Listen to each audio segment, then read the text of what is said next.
This is the Grow Ortho live stream, and I am one of your hosts, Zach Dykes, joined by Adele Osorio, one of HIP's very own onboarding specialists. Welcome to the show, Adele. Thanks for having me, Zach. It's a pleasure to be here.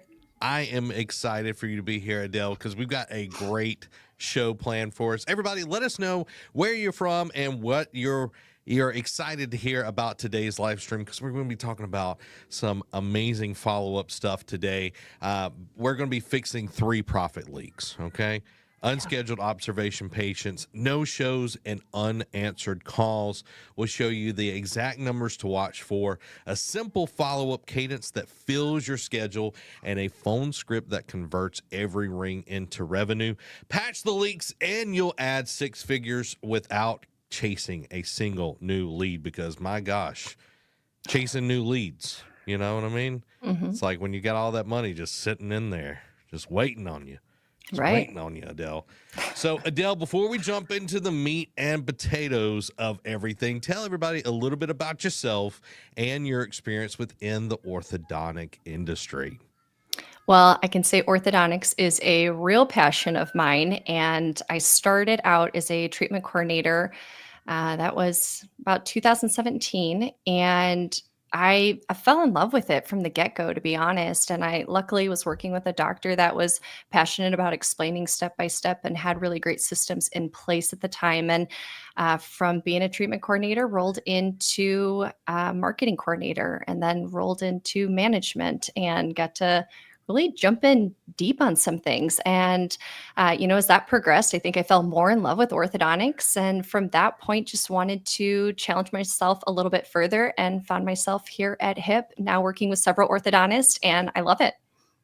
Well, we're glad to have you on the team, because your expertise, everything you're bringing is elevating our partners. You're bringing your genius, and I'm excited for today's show.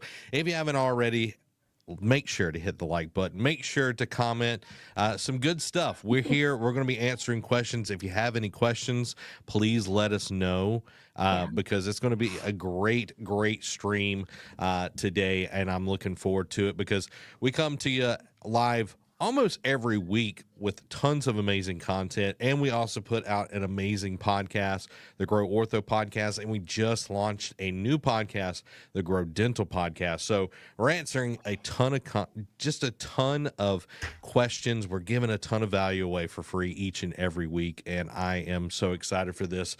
So, Adele, some practices are sitting on like 500K. That's kind of crazy, and they don't even know about it. How does cash hide in plain sight like that within a practice? Yeah, that's a great question. Well, systems are important, and having an eye on the health of the practice is really important. So you got to be running reports on the regular, but to have money sitting in your pocket unattended to, you want to take a really good look at your observation program. Mm, I love that, because I feel like chasing leads, new Mhm. leads, is every on the edge of everybody's mind. But the people Yeah. that said, well, I need to go talk to my spouse, or, not right now, or they might have not answered the call, that right there seems like, oh, well, they're not Yeah. interested, I'm not going to worry about it. But what's the silent cost of ignoring the ones you already have got in your pipeline?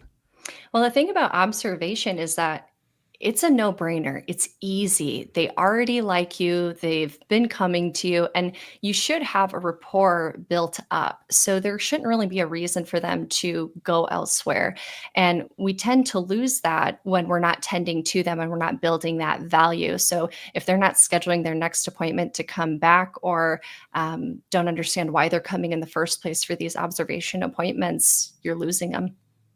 I know Dr. Ann Gorzica, we had her on the podcast a year Mhm. or so ago, and she literally took over just calling her observation column.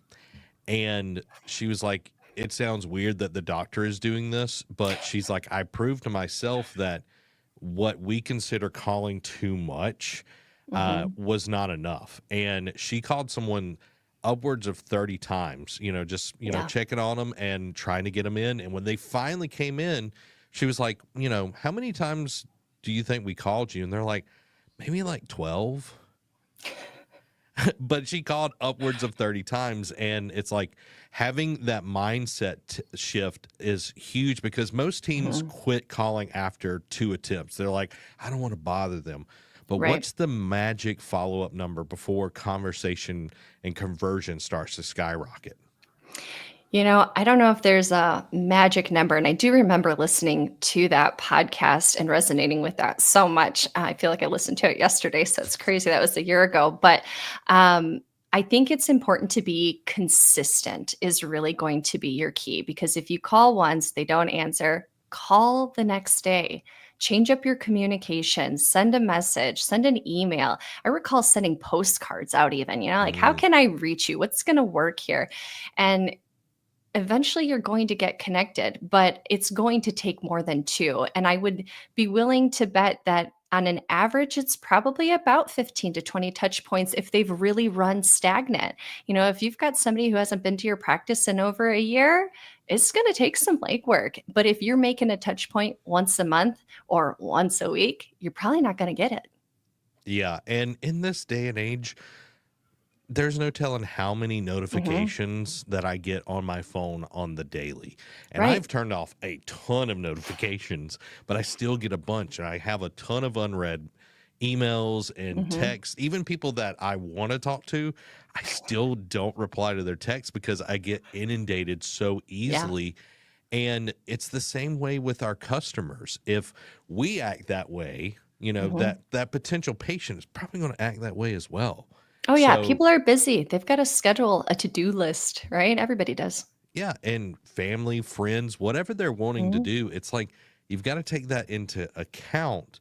And, this isn't the 1950s. So you have to market like it's 2025. You have to think like people in Yeah. 2025. But, we're talking about people are busy. They'll call us back, which I think that is almost insanity. Mhm. Why is that mindset a revenue killer, Adele? Well, it's a killer because it's not gonna happen, and so if you're relying on someone else to remember that they need this appointment or, remember that you called and that you said, "Oh, they're gonna give me a call back," it's not gonna happen, it's not realistic. We get like you said, we get too focused, too tunneled into that to-do list and what's going on, what's the next step, what do I have to get to next? It's just not gonna happen, so when we have that mindset of, "Oh, they said they're gonna call back. I've already called twice. I don't wanna call again. I don't wanna bother them." Mm, That's you're just shutting the door. It's really you're not gonna get anywhere. I mean, maybe don't give them a call again that afternoon, but reach back out the next day and maybe send it as a text message since we know in this day and age that that tends to be the way to communicate with people, right? You can try to call 100 times, maybe not get an answer, send a text message, and boom, all of a sudden you're in communication. So yeah, it's a really poor mindset to have in thinking they're going to call me back. If they don't know that value, if they don't understand the importance of having that appointment, it's not going to happen. It's not their job. yeah, and it's like you're having to Yeah. convince them that this is worth them spending Mhm. time and money. And I'm a millennial, and I know most millennials hate talking on the phone. So it's like if you're trying to get with like millennials or younger, it's like text us. I don't want to talk to Yeah. you. Just text me and we'll take care of business. But if I have to jump on a call, it's like I go through all like, you know what I mean? It's like you start living in your head and it's like, oh, You do. well, so it's like if you just take that step, it's like text them, email them, Mhm. send a carrier pigeon, whatever you got to do. Just try something different if one form of communication isn't working. But let's Mhm. switch over to observation. You talk about observation patients being like an uncashed check. Can you kind of break down that metaphor so everybody can understand what you mean by that? Sure. So, observation in that program, and several of the listeners here know exactly what that is, but you either have someone who came in, had phase one, and now they're in this sweet spot to wait until we can get into phase two, or it's someone who came in and they're just not ready yet for whatever reason. Maybe that dentition is just kind of mixed and we can't do a full treat and we can't do a phase one. So, either way, they've come in, they've met you, and they've had the opportunity to make this relationship. Observation allows them to come in every 6 months or every 5 months, whatever that system looks like for you guys. But they're coming in And they need that value in that appointment, because if they don't, they're really not looking to come back in. They don't understand why they're coming in the first place. So building that value is really important. Yeah, you got to build up the value, and then having them come in, appointment after appointment is going to then internally make an easy yes for when it comes to that time for a consultation and it is go time. So it really is, it's like a little piggy bank, right? You've got your check and it's sitting in your hand. Well, that's them coming into that appointment. And then you got to go to the bank. So that's when you get to cash your check in. So if you've just got a check in your hand, you don't really have that money, right? You got to go to the bank and cash it in. You've got a new patient who's come in, or you've got someone who just finished up phase 1 and they're in that sweet spot of waiting. Well, you don't really have that money. You haven't really cashed them in. You got to take them to the bank, but we need to build the value in between to get them to that consultation, to get them to say yes, and to get them to move forward. So they're just a check sitting there in your hand in the meantime. They're not actually cash in your hand until you've checked it in. It's like building any kind of relationship. Like when my wife and I were dating, if I would have been like, it's in the bag, and I stopped texting her, I stopped hanging out with her, I stopped calling her, interacting in all forms. It's like, well, I know she likes me. But you're not nurturing it. But I'm not nurturing that relationship. And the same thing goes for our observation list. It's like you've got to be actively building that rapport that they're not just a walking paycheck, that they are a person, that you care about them, because that's all people really want in this day and age. Because the patients already know and like you. So why do so many of these patients fall through the cracks? It's a failure of a system is really what it is. If you've got an observation appointment and you're not scheduling their next appointment to come back in and not building that value as to why they need to come in for that next appointment, failure, right? If they call and they cancel, hey, I can't make this observation appointment, we need to reschedule. Maybe we can't get rescheduled right then and there, but if we're not then following up and tending to that, they're just sitting there lingering, waiting. Oh, I canceled. I don't remember why I have to go anyways. This isn't important. You're going to lose them. Yeah, you have to provide the value, because they're not going to understand. So schedule rate really tells the real story within all of this. So what number should make every owner sit up straight when they hear that? So if you're pulling a report and you want to see how many of my observation appointments are actually scheduled, if you're sitting at 80%, you're doing really well. If you're under 80%, you need to start working that pipeline for sure. I'd love to say have it set higher than 80%, but 80% I think is a sweet spot to say you're doing okay. So let's talk about some data, okay? Kind of going off of that. You open a report, there's like 500 ops patients, 200 are unscheduled. What's your very first move, Adele? Pick up the phone. Definitely pick up the phone. That's a great question. If you're looking at a total of 500 sitting in there and you've got 200 that aren't tended to, I think one thing to evaluate is when was their last appointment, right? Because if it's been over a year, they're going to take way more touch points. So I would start working the individuals that are less than that year time frame, right? Maybe they haven't been there in 6 months and they've only missed the one appointment. They're still very fresh. It's that fresh check handed over, right? So we want to try to get them scheduled. We want to nurture whatever value we've provided in that previous appointment and making sure that they don't fall off the radar. And then you want to jump into reaching out to the ones that have started to run a little bit more colder and they've lost out on, 2 appointments, or it's been even more than that, because they're going to be harder to rope back in, but that value is still there. They're not a lost opportunity, and we still want to give them a call, but it's going to take more than a phone call, a text message, an email, and a postcard. Yeah, it's rebuilding that relationship. Again, anybody that's ever had a relationship with anybody, friend, romantic, whatever, it is a process, and it is going beyond just like, oh, well, this is easy for me. This is, Mhm. convenient for me. Sometimes doing the inconvenient things go so much further than you would ever realize. Oh, yeah, so much further. And if you really just nurture it from the start, you don't end up in that pickle. Yeah, you don't have to Yeah. bend over backwards and turn yourself into a pretzel. So let's talk Mhm. about who owns the list here. We've got doctors, we've got office managers, TC. They all have stakes in this, but who should be running the unscheduled list day to day? Yeah, I think that's a couple of hands on deck. Your treatment coordinator who's overseeing the observation is first on deck. She should know or he should know exactly what those numbers are and be nurturing to try to get those scheduled. However, I would say you should also tap in your scheduling team, right? That's what they're there for. So Hmm. I would be tapping them in, but your doctor should also be well aware of what those numbers are. And it doesn't need to be a daily kind of report, but I'd say at minimum, at least once a month to say, hey, this is how many observation patients we have, and this is the percent that's not scheduled right now. You got to be Yeah, in the loop.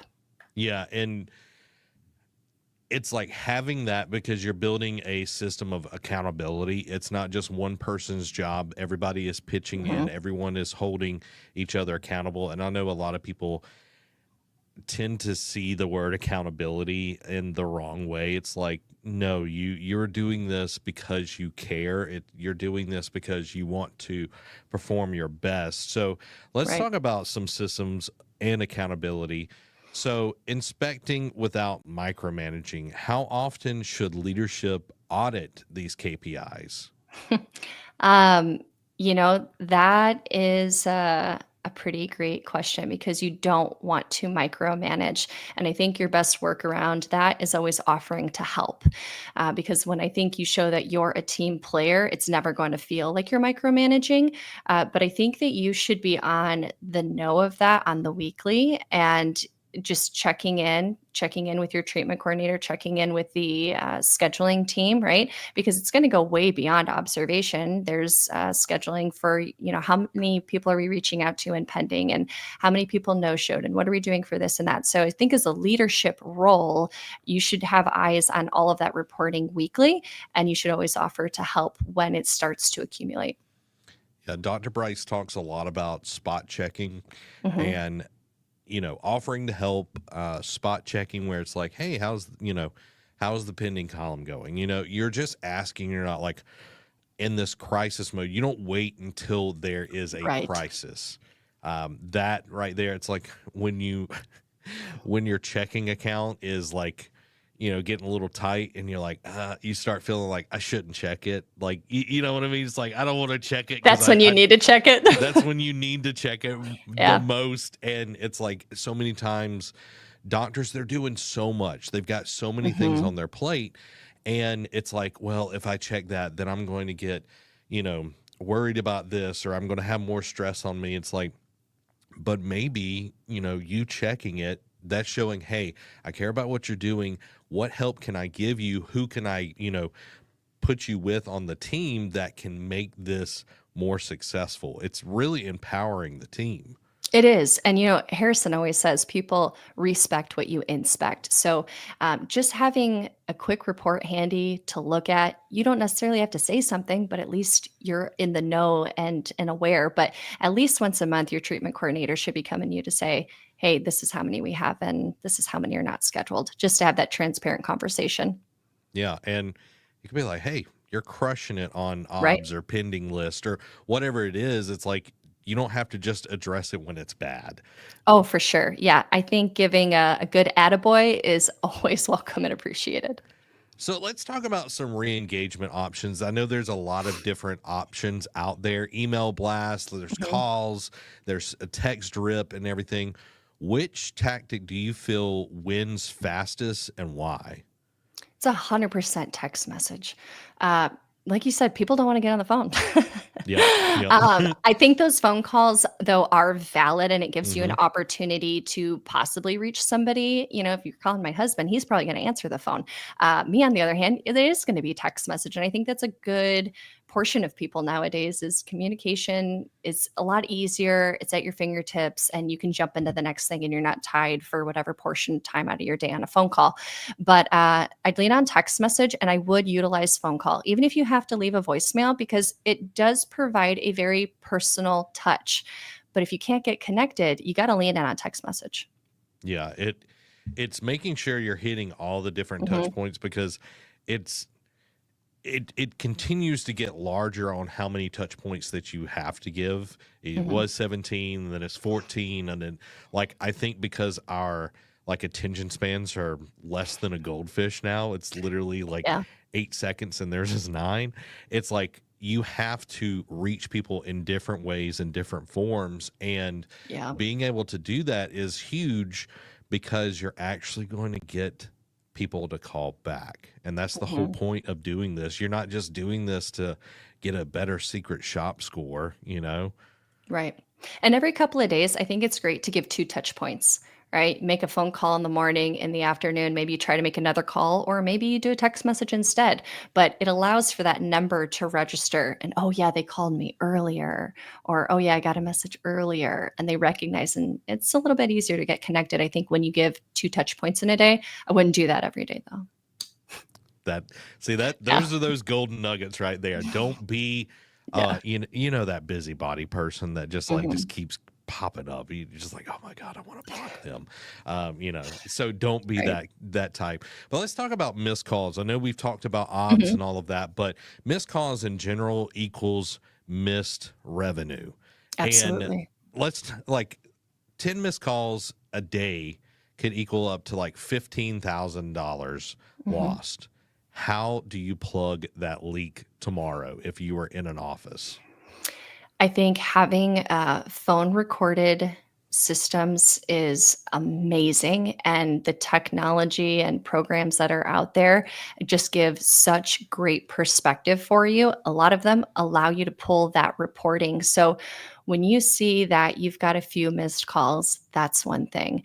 But your team needs to understand that every phone call coming in is an opportunity for a new patient, an opportunity for growth. And when you have that mindset, you're less likely to miss those calls. And the perspective of that growth is also fielding their bonuses, right? So we don't want to miss calls. We don't want to miss Mm, opportunities. And you want to have goals. I mean, systems in place are important in really every aspect. And so you should have a goal. And then find a way to celebrate it. I remember my goal was 90%. I wanted 90%. I really wanted nothing less than that. And I would pull random phone calls and listen to, a call here and there. And hey, you did a great job. And hey, I want to share this. Do you mind? Because everyone needs to hear how great this was. So when you give that motivation and you start to filter a system, it allows you to plug that leak. Because if you approach that and say, hey, we only answered 70% of these calls. We got a really big problem. Well, your team's not necessarily going to be motivated, right? Because we're mhm. kind of coming in with a hammer. So I think you need to approach that in saying, this is our goal. And you need to nurture that goal by providing motivation for your team and sharing the attaboys here and there. And so your first approach really is to make sure that you, one, have enough designated front desk team members, right?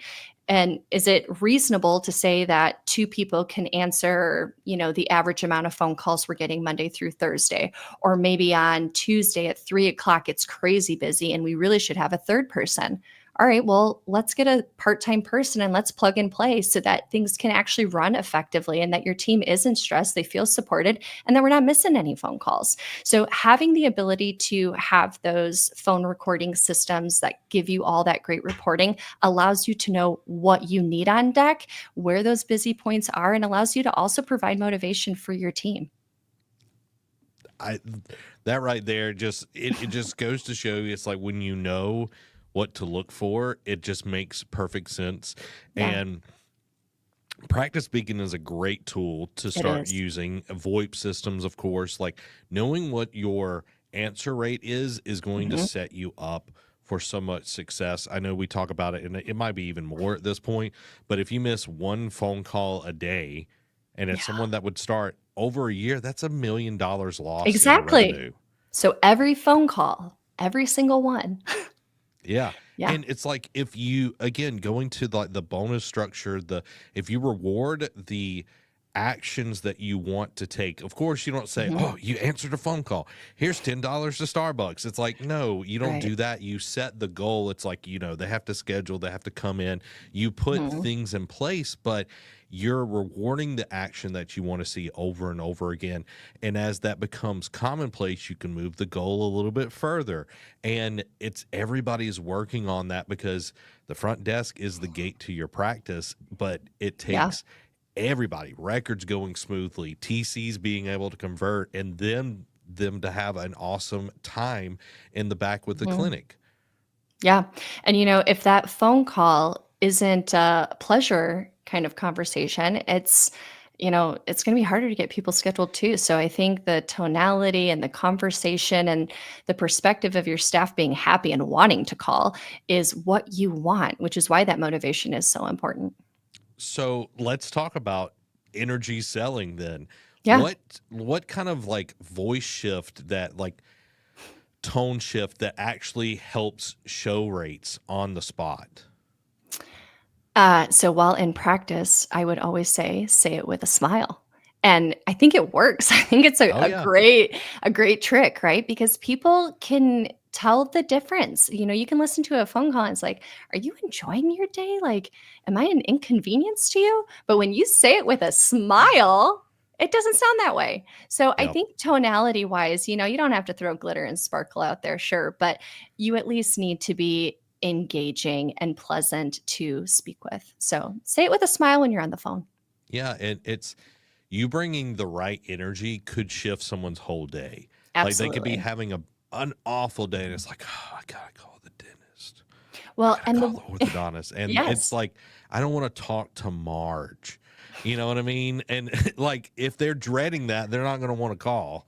exactly. And then they're not going to want to schedule, and then you're never getting the check to the bank, right? Yeah. Yeah, and like we had Julie Foster on from our team that's on our scheduling team, Mhm. and just talking to her, like the way she just it just feels like you're sitting down with a good friend, and Yeah. by the time you're already done, you're scheduled, you know everything that you're supposed to, but it doesn't feel like you've been tricked or you've been beaten or bludgeoned or anything like that. It's you feel good about the Right. experience. It's a good intentional conversation. And something that we need to be really mindful of is who's on the other line, right? Not everybody that's calling the dentist or calling the orthodontic practice is excited. There are several patients out there, potential patients out there that, this is a long haul for them. There's a heartstring in there, there's a pain point, right? And they're not excited. Yeah, they want to get to the end point, but maybe there's been some kind of trauma in the mix of it. So you've got to be able to read the room too. Yeah, and being able to read the room, being able to connect with them, make them feel Mhm. seen, because like more people would rather die than go to the dentist. Like they have that big of a fear. It's like they're Yeah. more afraid of the dentist than dying. That says a lot. Yeah, it does. I met somebody on my son's soccer team who mentioned that she has a grown adult, right? But she's got to be put under just to have her teeth cleaned because her anxiety just kicks in so rough. And I thought, wow, I'm like, I can't wait to go to the dentist. Do I get a sticker this time? Well, I know we talk front desk, Mhm. receptionist. I went to the ENT today, and the the experience was very lacking. I waited like Uh-oh. 45 minutes and all of that stuff. But what would you say like sets apart a front desk person Mhm. at an orthodontist compared to just your run of the mill receptionist? Yeah, I think orthodontics is an experience. And whether you're coming in because this is a tough situation or it's something you've always wanted or you've always wanted for your kid, it's an experience. And the first face, the first person you're talking to is at the front desk. And so I think in orthodontics, we have such a privilege to build that connection when you're on the phone and you're scheduling that new patient consultation, or maybe you're following up from observation. But regardless, when you're on the phone, you have the ability to almost make a really good friendship out of it, right? And make some personal notation, right? Maybe they tell you, "Oh, I'm getting married and I really want to get my teeth fixed," or whatever it may be. And so you have that chance to build a personable connection, and then they're coming in and they're on this journey with you, and it's an experience, and at the end of it you were a huge part of it. So I think that's the best mindset to have around that. So, what would be a simple kind of, um, not necessarily a script, but a flow Mhm. that someone could implement tomorrow in their practice? For like a new patient phone call. Yeah. Yeah, obviously you want to say who you are and welcome, them into the practice. Thanks for, calling hip orthodontics, and what can I help you with today? Right? Because one, we don't necessarily know, are they interested in Invisalign? Are they interested in braces? Is this a hard case, easy case, whatever it may be? So you're going to go through and gathering all that information, but what's going to bring you in? What kind of treatment are we interested in is a great question to ask. But then setting the tone at the end too, to let them know that they have an opportunity to start treatment the same day, to save Mhm. them a trip back. I mean, that's volumes right there, because now they have that expectation that they're able to come in. Getting that insurance information is always tricky, but it allows you to go through and validate what they have, so that when they come in for the consultation, it's smooth like butter, right? So I think another really great question to ask on those new patient calls is to ask if they've ever met the doctor before. If you're working with a practice where you're very involved in the community or the doctor's very sociable, that's a really great question to ask. And 8 out of 10 might say, "No, I've never met the doctor." But the other two are going to say something along the lines of, "Yeah, met the doctor at the baseball game. Awesome. Can't wait to come in. What a great doctor," right? There might be this personal touch. And so when they're coming in for their consultation, doc may or may not remember that. But if you have that to share, that's gold, because Yeah. they're now going to think, "Oh, you remembered me." And they very well may, but maybe they also don't. So it's a really awkward scenario when you have someone who comes in that's met the doctor and doctor doesn't remember. So I think that question, even if the answer is going to be no most of the time, it's well worth it when the answer is yes. And the other side of that might be, "No, I haven't, but my sister-in-law goes there and she loves them because X, Y, and Z," and get some more insight on that. And you might see what's important to them and why they're choosing to come to you. And it also allows you to build up your doctor and build up that relationship to make a connection, because right now you have to build that value. And it might even be, no, I don't know them, but I've saw your ads everywhere. Everywhere. Yeah. And that's like, okay, that's telling you that your ads are working, your Mhm. billboards, your Facebook, whatever it is. But it also like helps you get a connection with them, Yeah. because it's like, oh, you're part of the community. You are involved. I know we talked to somebody, I can't remember what practice it was, but at the Friday night football games, right Mhm. before the football game, about the hour or so, they'll hand out like pom poms as people are going in. The practice does, and the doctor's there, and it's just an hour, but it's every home football game. But it's putting everybody in that community has to go past that orthodontist every time. Yeah, that's a winning ticket right there. Yeah, it's great. So make sure, I love that, and even kind of pre-framing some of the pricing as well. It's like, hey, Mhm. depending on insurance and this, that, and the other, it's going to be X down and as low as X a month or whatever, if you do Right. it that way.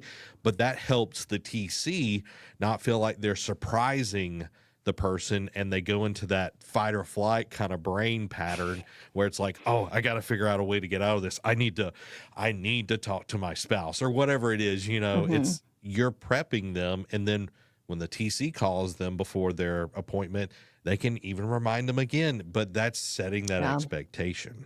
Yeah, setting the expectations to be able to start treatment the same day. What are they coming in for, right? If they don't want anything to do with braces, well, you're not talking about braces at that consultation. Yeah.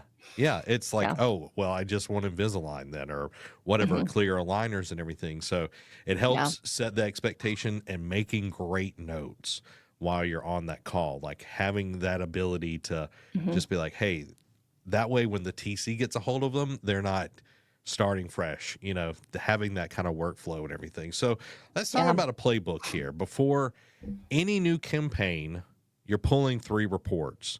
Which ones and what do they reveal for that campaign? Reports before a campaign. Help me connect with the campaign. So, Like like for if you, ads? yeah, ads, or if you're like, okay, we're trying to do like a reactivation campaign, we're getting pendings Mm. or the observation and everything. It's like, what are the three things that you're trying to look at to make sure that that reactivation campaign goes well? Yeah. I think you need to see obviously where you need to have it, right? Have you had a various amount of no-shows for some reason, or, do you need to do that in observation? So pinpointing where that needs to be, um, you know, running reports, obviously, and, who's scheduled, who's not scheduled is step one. So you want to look at, no shows. You want to look at, even people that have, if you're tracking people that have opted in that you haven't gotten in connection with. And then people that have also come in, had a consultation, but just fell into pending. That's another really great opportunity for a reactivation campaign and just reaching out with touch points, throw out an offer in there. Um, I'm so sorry. Can you repeat your question? You wanted three things for the Yeah, three. campaign to get Yeah, started? yeah, three things to get started on. Yeah, so you want to run your reports, see, what's going to be valid, and then you want to do like an email blast and get it out there, get an offer situated, whether that's going to be for an extra set of retainers, a toothbrush, or something, and then you want to track that.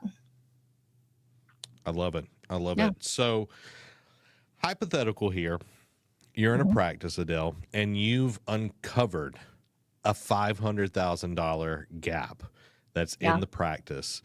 Lay out your 30-day attack plan for trying to close that gap. Yeah. Well, you obviously want to start with your reporting and you want to take a look at how long has it been since they've been in? What's the statistic side of things and have some knowledge around that. So to jump in and really take that by the reins, you want to pick up the phone and you're going to need more than one person on deck. So your treatment coordinator really should break that down as far as, this person's only missed one appointment, this person's missed however many appointments, and this has, been well over a year, and you want to delegate to have people in charge. So this is really like get a whole team on deck, have a party, make it a potluck if you need to, and come in and do an admin day and just call, send text messages, send emails out, and get postcards going. But on day one, you're going to recover maybe just a few, but you turn around, do it again the next day. And I swear it's like, oh, they called. That's right. I needed to get connected. And day two seems to like just move huge. So you want to go ahead and just make a call again, send a text message again, day two. But those lead or not the leads, but the patients that have been sitting there for over a year, you're going to continue to reach out to. And I'd say once a week, pick a day, random times, don't do the same time, and do the two a day, right? Call in the morning, send a message in the afternoon, or send an email or make another phone call. When you get those two a day touches, I don't know, it just makes things move. There you go. There's Yeah. another golden nugget, everybody. Two a day when you really want to move the patients along. Yeah. Now, I've got one last question for you, Adele. Sure. What's the first action anyone that's listening that actually wants to improve their practice, what should they do as soon as this stream ends? You want to take a look at your reports and you want to ask yourself, do I have a system in place? What is my team doing? Right? And if you don't know, then you want to form a system, but you want to do it with a lot of motivation. Mm. What's a good motivation? You want to give those attaboys, right? Hey guys, the goal is going to be to make X amount of phone calls because we have this many patients sitting here and they need an appointment. Great. Get a big whiteboard out if you have to. Put a piece of paper, get some stickers out, make it fun, make it engaging. And if we make that happen, great. We're going to do it again tomorrow. And tomorrow, if we kill it like this, I'm going to get everybody pizza. I love Little that. And like, motivation. yeah, like having it visually Always. like is so much more impactful, and it's literally scientifically proven. If you write down a goal Yeah. and see it, you're more apt to actually do it, which I love. Yeah. Well, that is our stream, everybody. Make sure to like and subscribe to our weekly podcast, the Grow Ortho Podcast and the Grow Dental Podcast, to hear more content just like this that can help your practice grow. Because Mark Twain said it best, the secret of getting ahead is getting started. So get out there and get started making the changes you want to see in your practice now. This has been Zach. And this is Adele. Thank you for watching the Grow Ortho live stream.